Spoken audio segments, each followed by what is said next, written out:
I'm not sure how many of you guys are familiar with Malik Yoba, but he was a pretty well-known actor in the 90s and early 2000s, okay? And if you are familiar with Malik, I'm not sure if you've heard, but very recently, Malik made a statement saying that he no longer identifies as a black man. Now, before you go getting in your emotions and wrapped up in your feelings, right? Oh, we don't need him, F him anyway, because we can sometimes get there, especially when it comes to topics such as this, right?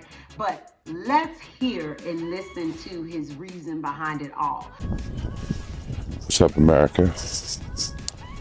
I decided that I'm no longer a black man, no longer a person of color, BIPOC, none of that shit. What I am is a non-white man. And I think we should all just start calling ourselves non-white. So, they're gonna have to figure it out. But they say that shit explicitly. No DEI, no BIPOC, no references to our blackness. So we just all walk around like, I'm not a black man, I'm a non-white man.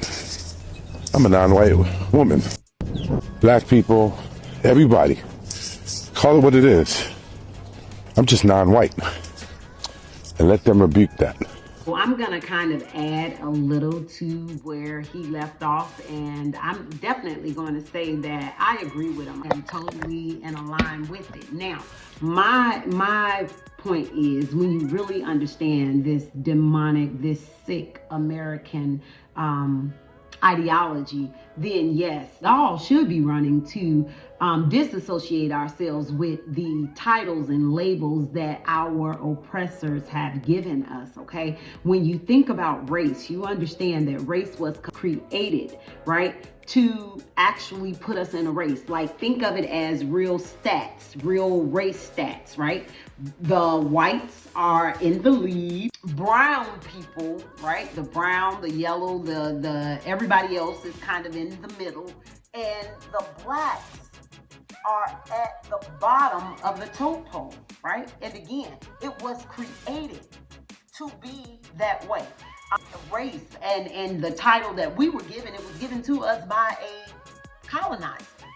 And so it's like, why would I continue to be beholden to a title that you gave me? You didn't give it to me in any good faith, okay? Nothing you've ever given me was given to me to motivate me, to encourage me, to uplift me, or to make me better in any kind of way.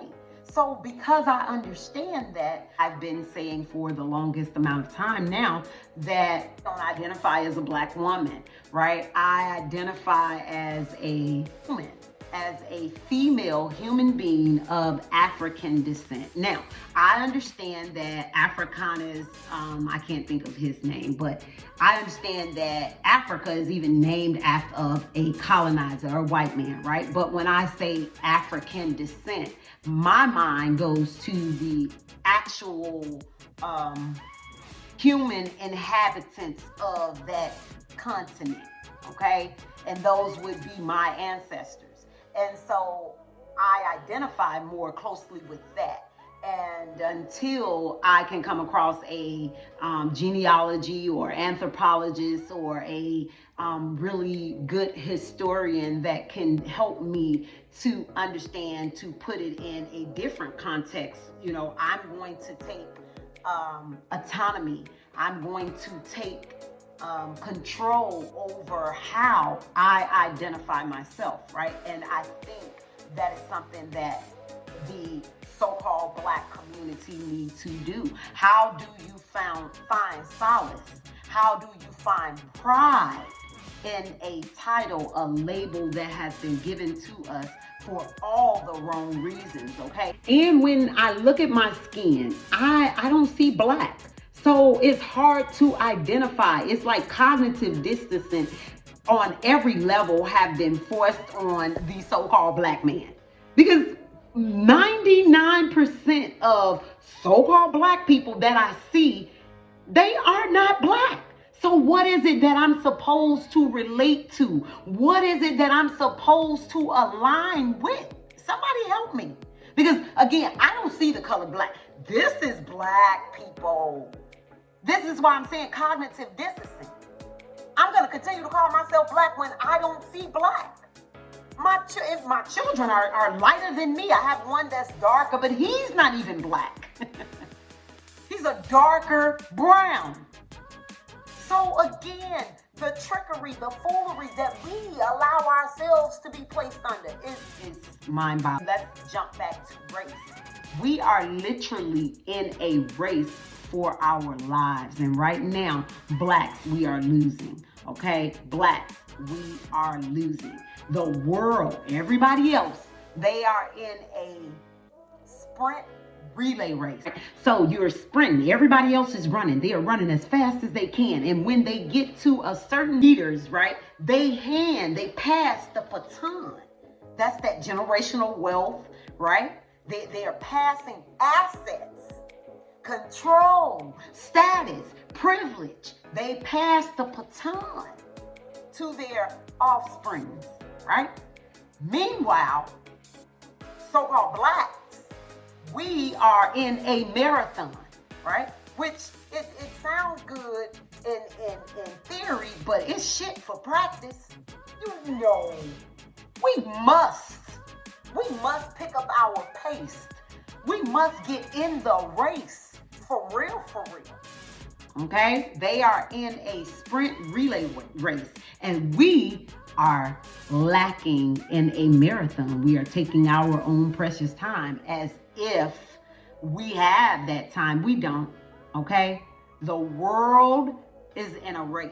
This is a race that was created by the colonizers, and it was created by them for them. Okay? For them to win, for them to prevail, for them to be successful, for them to be in control. So yeah, for those reasons, I totally agree with Malik Yoba, and I disassociate myself as well. Now, like I said, until we can come across an anthropologist, a genealogist, or historian, or somebody that can really go in depth with who we are and where we come from, again, I'm gonna take autonomy over myself. I disassociate myself with any label or titles that was given to me by somebody that despised me. So, with that being said, you guys go ahead and get in the comment section and let me know what you think about this video. If you enjoyed it, I'd like to ask you to go ahead and give it a big thumbs up. If you are a subscriber, I'd like to thank you for being a subscriber. If you're not a subscriber, what you doing? I'm just playing. But I would like to encourage you right now to go ahead and hit that subscription button, because in my personal opinion, I don't think you're going to be disappointed in doing so. With all that being said, I'm going to go ahead and get out of here, but I will be back very shortly with more of my unpopular thoughts.